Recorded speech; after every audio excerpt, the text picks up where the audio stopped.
Welcome. This is Naja, the Naj Teach, coming back at you for session number 2, Shifting the Paradigm or Ascending Plato's Cave.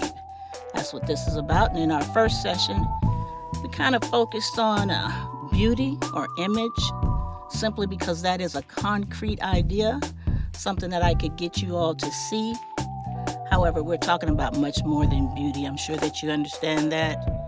But first, before we do anything, we have to give respect and homage to the ancestors and the elders. This information comes from the minds of the ancestors because we know that knowledge is cumulative. So I could not have this understanding were it not for their work.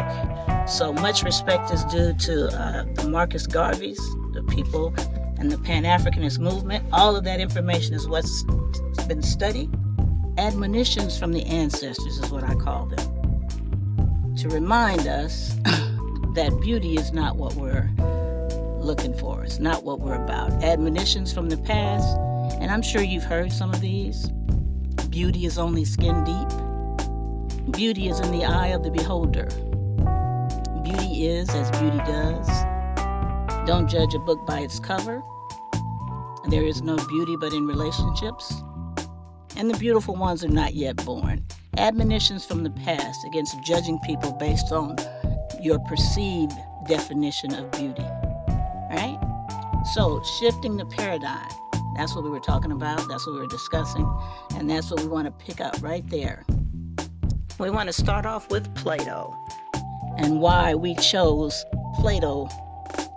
And we call this Ascending Plato's Cave. Plato lived at 428 BCE, right? Now they're calling that before the Common Era. So if we look at how long ago that was, if we go back to our timeline, right? Remember the timeline. This is year 2022. So in order to figure out how long ago that was, we would take the 2022 plus the 428, which is before the zero, and we'd have to put those together. So basically, he lived about 2,500 years ago, 2,500 years ago. And why is that relevant? Why are we going to Plato? Because the understanding that Plato had about this, we called it the Allegory of the cave.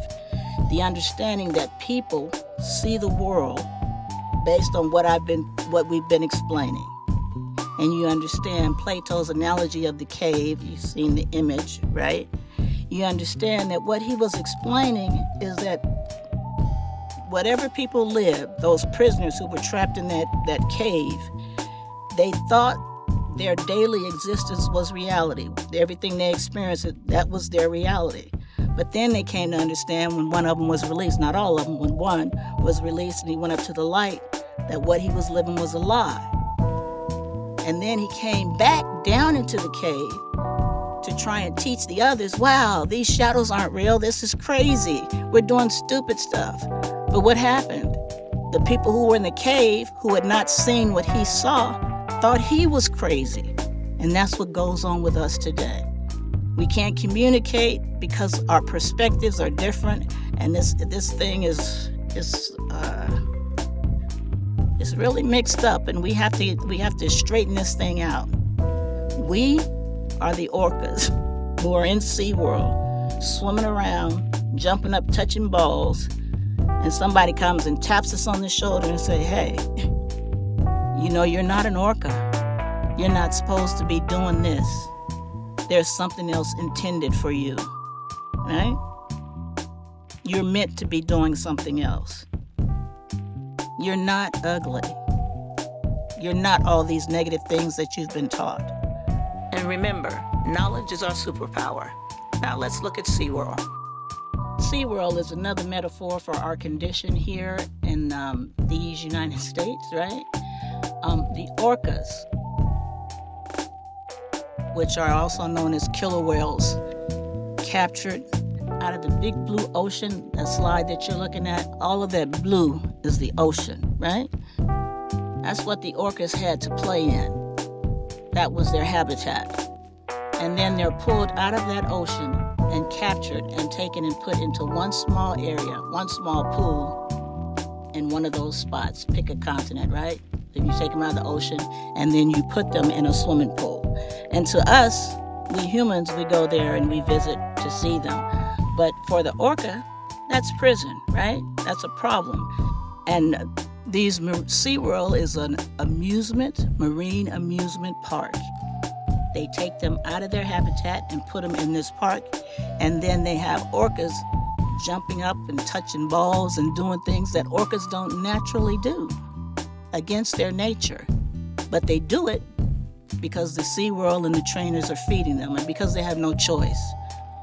And at first, what SeaWorld would do was go out into the ocean and capture orcas, bring them back to SeaWorld. Go to the ocean, capture orcas, bring them back to SeaWorld.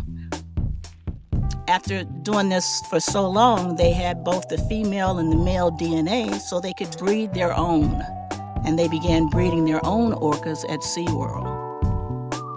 Those orcas born at SeaWorld never swam in that big blue ocean that we were discussing. The only thing they knew was SeaWorld. So their cave, their understanding would have been limited. They would know nothing of the ocean. They only know SeaWorld. That has been their existence. But what they found out and what SeaWorld found out, but they never told us, is that many times, or often, the orcas would snap. And they would sometimes kill their trainers and sometimes just toy with them. And there's a documentary called Blackfish. If you haven't seen it, you really should. It's very interesting about the orcas and what they go through at SeaWorld. The orcas are a metaphor for us in our condition also, right? Being captured, taken into SeaWorld, and then those orcas born in SeaWorld never having been in the ocean. Just think about that as we move forward. They too, orcas, are a metaphor for us in our condition. I want to introduce you to some different mindsets, let's call it that. Some different groups of people, and you would have seen these before, but as we talk about them today, I want you to think about them a little differently. So, here we have some Mormons. Mormons are a religious group. They embrace concepts of Christianity, and apparently it's about 16 million of them worldwide today. Interestingly enough, if you look at the way they're dressed, look at what I don't know the history of the Mormons, but I would imagine they have a different creation story, what they believe to be true about the origins of the planet, because all of these people have a different concept in their head about what's going on and the origins of the planet and all of this other stuff. And is theirs the truth? Is theirs accurate, or is it just the concept that they have? Let's look at another one. These are Amish, and an Amish group of people. And yes, if you're wondering, I picked some very extreme cases so that you can see some different mindsets and then understand them in a different light. Because we're looking at these from the outside, just trying to understand the mind. And I'm not stating anything about no moral judgment or anything. I'm just showing you the different mindsets that are present on our planet, right? These are the Amish, and if you look at the way they dress, and you think about, go back to our image of beauty, right, and what we're calling beautiful. Would they see it that way? So these different mindsets cause people to see things differently, and that's just an understanding for you to take with you, all right? Let's look at another one. This is the Wesson family, and this is a tragic case. But this gentleman, this was a man, this is his family. All of these were his children, and he raised them in his home and didn't let them watch television. They believed that he was God because that's what he taught, and everything that they received from the time they were born basically came from him and didn't get a lot of input from the outside world. So that was their cave. That's what they believed to be true about the world, and they feared that man. You understand? Your cave can be as big or as small as the people who imprint on you. You understand? Then once you come on the scene and you're in that cave, that's what I mean by when you start looking around and you're trying to figure out, okay, who am I and how did I get here? If you've been filled with a bunch of lies, you have to extract that at some point. And this is hard to do, and I understand it. But at some point, some information should come to you and make you want to question your very existence, right? Question what you believe and what you think and the ideas in your head, because they may not be yours. That's the thought.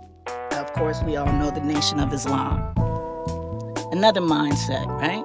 Another understanding. What they believe about the origins of the world, what they believe about the black man and the black woman, a different mindset. And they too, based on that, the paradigm they're in or the cave they're in, they would see the world a little different. All of these people with these different mindsets see the world from their perspective. You with me? And we're not putting any judgment on it. We're just trying to explain it and understand it. And finally, your mindset can be as extreme as acting like a dog. She's walking around, not walking around, she's crawling around like a dog. She's not talking, she's barking like a dog. Why? Because during those formative years, those years when the mother is teaching the baby, she didn't get that. She got something else, right? She got a dog barking to her. And so that's what she learned to do. If you're raised by dogs, you will act like a dog.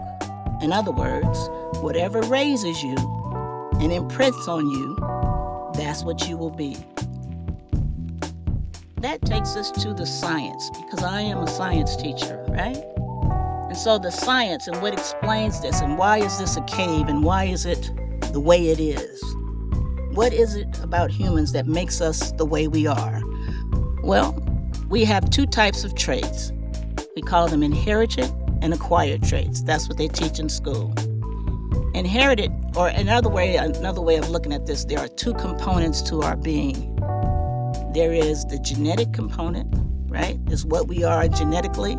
And then there's what we call our acquired traits, or what we learn on our sojourn here, wherever that is, right? There's your genotype, which leads to your phenotype. There are the genes that you have that you're given. And in our picture, we're looking at sperm and egg, because we're going to fertilization. This is how human beings come to be. The male, in the sperm of the male is the DNA of the male. And in the egg of the female is the DNA of the female. When sperm meets egg, the DNA from one and the DNA from the other come together, and we form a new human being. That's the genetic component. I have a picture here of identical twins because this is pertinent to what we're discussing. Identical twins share an egg, meaning the egg and sperm from which they come split, so their DNA is identical. That's the only time that would happen, right? The rest of us, our DNA is unique to us, to each individual. So, because science and human beings are trying to understand, are we, and the question of this is, are we what we are based on solely on our genetic component, or are we what we are based solely on what happens to us, our experiences, what they call nurture? And the argument has always been nature versus nurture. And the truth is, it's both of those things working together that make us what we are. There is the genetic component, which is going to make you arrive on the planet and look a certain way, have a certain tone to your skin, a certain color, certain eye color, hair texture, and all of that. And then once you're born, it's what happens to you and what you experience. All of those things together, however, are going to make you what you are, right? And remember, twins come from the same egg and sperm. It is a fertilized egg that splits, and then it becomes two as opposed to one. And the question they had was, if these two individuals, which share the same genes, the same genetic component, would they develop and basically become the same person? And I'm sure you've seen some of those experiments, and they weren't actually experiments. They just took twins and separated them at birth and see how they developed. And there are some things that are the same about them, but other things are different because their experiences were different. They have what they are genetically, they look alike, but their experiences were different, so they don't develop exactly the same.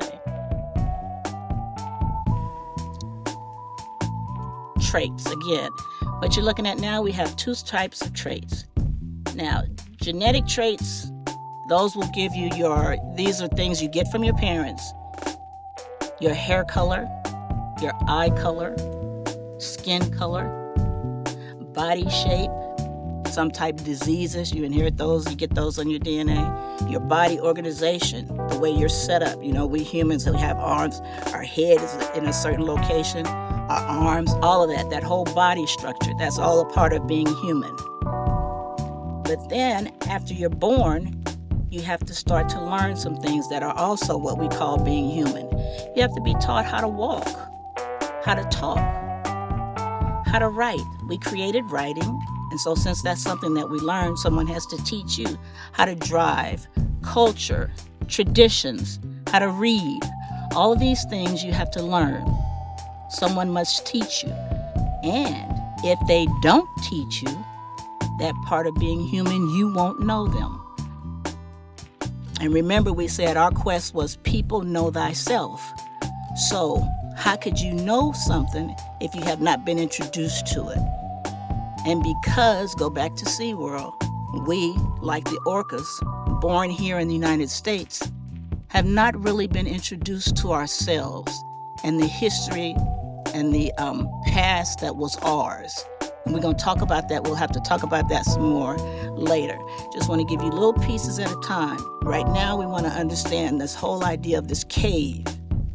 What does it mean to be in the cave?